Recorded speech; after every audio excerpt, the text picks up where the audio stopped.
Hello नमस्कार साथियों, कैसे हैं आप लोग। उम्मीद है अच्छे होंगे, स्वस्थ भी होंगे, मस्त भी होंगे। तो मैं सुजीत कुमार स्वागत करता हूँ आज के इस न्यू क्लास में। आज का क्लास होने वाला है 12th के स्टूडेंट के लिए जो 12th का एग्ज़ाम 2026 में देने वाले हैं। जो इंग्लिश में बहुत ज़्यादा वीक हैं, मैं उनको इंग्लिश का एक पोर्शन होता है प्रीपोजिशन, उनको इतने अच्छे समझाने वाला हूँ कि अगर आपको ये पढ़ने तक नहीं आता है तो आप प्रीपोजिशन के क्वेश्चन सोल्व कर सकते हैं एग्ज़ाम में, क्योंकि आपके एग्ज़ाम में 4th ऑप्शन रहते हैं। ठीक है, तो आइए जस्ट क्लास को शुरू करते हैं।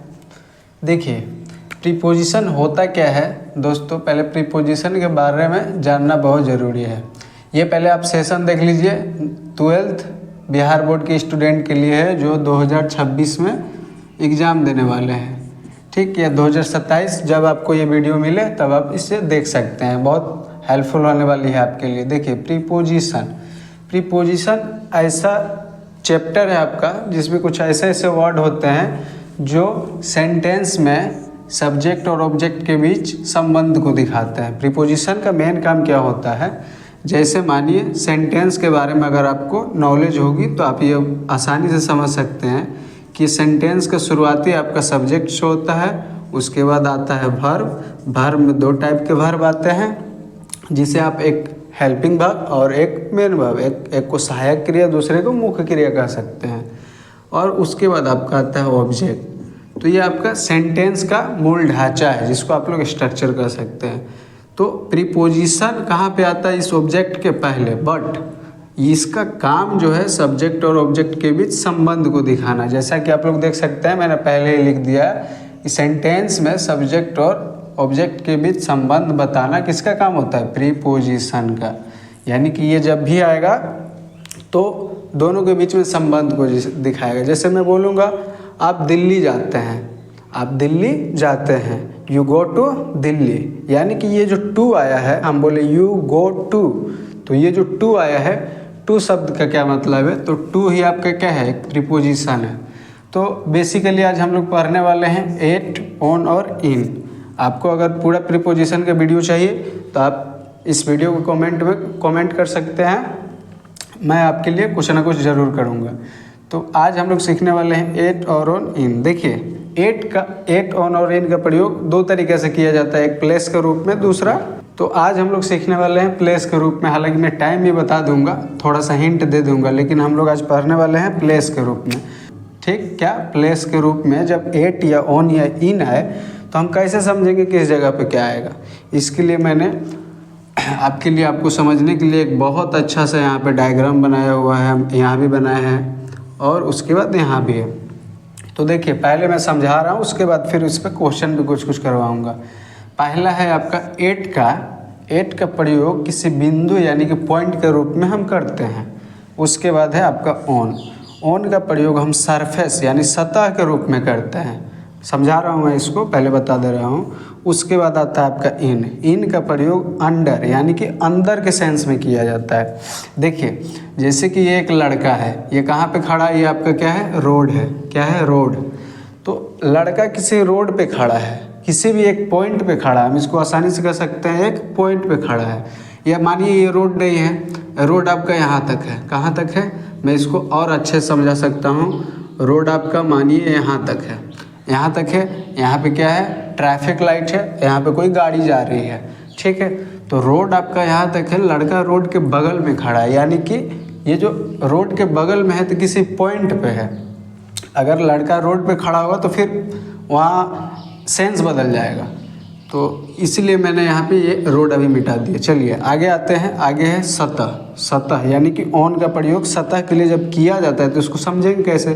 समझने के लिए मैंने एक डायग्राम बनाया है। ये क्या है आपका, मानिए ये आपका रोड है। क्या है, रोड। तो लड़का किसी रोड पे खड़ा है, यानी कि रोड उसके लिए क्या बना, सतह बना। अगर आप लोग मैथ पढ़े होंगे तो आपको ये आसानी से समझ आएगा सतह क्या होता है। जैसे किसी चीज़ का ये क्या है, सतह है, जिस पे हम खड़ा होते हैं, जिस पे कोई चीज़ टिका हुआ रहता है। जैसे मैं बोलूँगा, अभी मैं फ़िलहाल कहाँ टिका हूँ, तो नीचे कुछ ना कुछ प्लेस है, उसी पे टिका हूँ।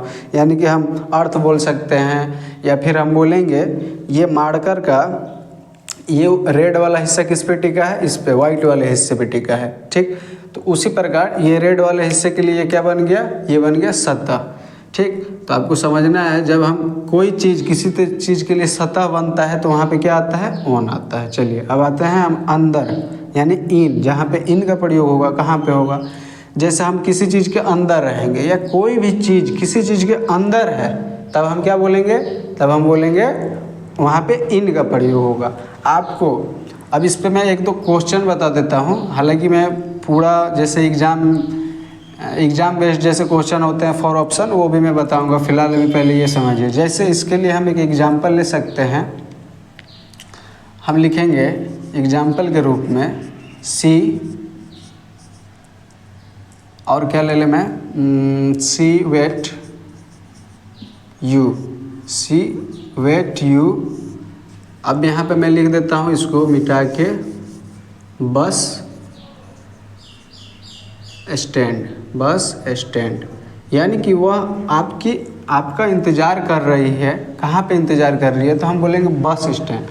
तो बस स्टैंड कोई जगह का नाम है, यानी कि ये किसी पॉइंट पे, किसी बिंदु पे खड़ा होकर वो लड़की होगी, जो भी होगी आप खुद समझ जाइए, तो वो किस इंतज़ार कर रही होगी, कहाँ पे, किसी पॉइंट पे खड़ा होकर। तो इसलिए हम यहाँ पे एट लाएंगे। अभी इस पे आते हैं, उसके बाद सेम एग्जांपल यहाँ पे हम लिखेंगे सी वेट, वह वेट कर रही थी या कर रही है कहाँ आपकी। अब यहाँ पे हम कुछ बदल रहे हैं, यहाँ पे हम लिख देंगे रूफ। रूफ का मतलब पता होगा आप लोगों को, रूफ का मतलब क्या होता है, छत। तो वह इंतज़ार कर रही है आपकी कहाँ पे, छत पे। तो ये जो छत है, मानिए छत जो होता है हमारे ऊपर, छत जो है, तो छत पे कोई आदमी अगर खड़ा है वहाँ आपका इंतज़ार कर रहा है, तो छत उसके लिए क्या बन गया, सतह बन गया।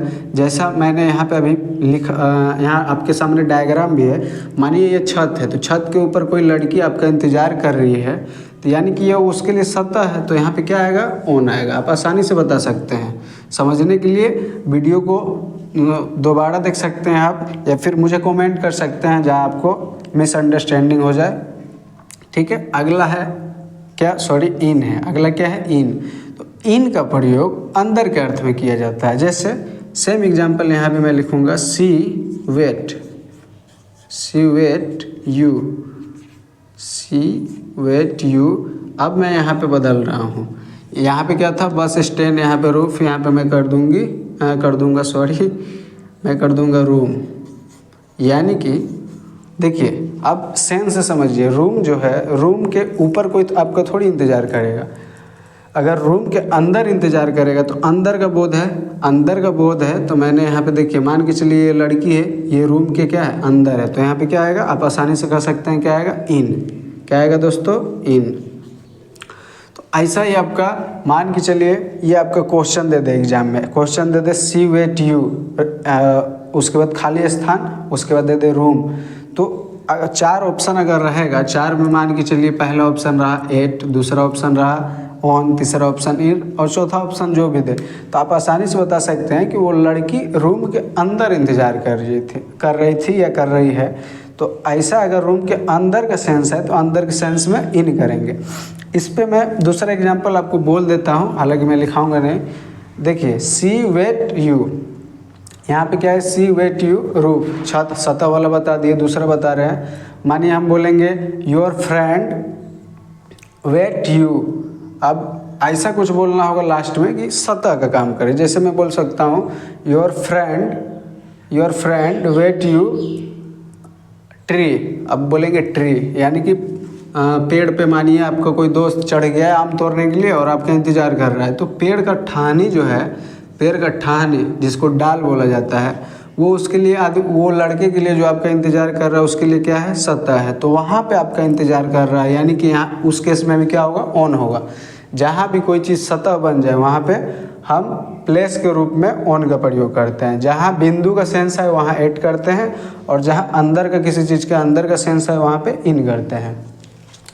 तो मैंने यही आपको डायग्राम से समझाने की कोशिश की। अगर आपको समझ में आया होगा तो चैनल को सब्सक्राइब जरूर करें और वीडियो को भी लाइक करें और अपने दोस्तों के साथ शेयर करें। और आपको किसी भी प्रकार की ट्वेल्थ के इंग्लिश को लेकर किसी भी प्रकार की और भी वीडियो की ज़रूरत है, किसी जो चैप्टर आपका कमज़ोर है उसमें कोई हेल्प मैं अगर कर सकता हूँ तो आप इस वीडियो के कमेंट बॉक्स में कमेंट जरूर कर सकते हैं। आज के लिए इतना ही, मिलते हैं अगली वीडियो में। धन्यवाद।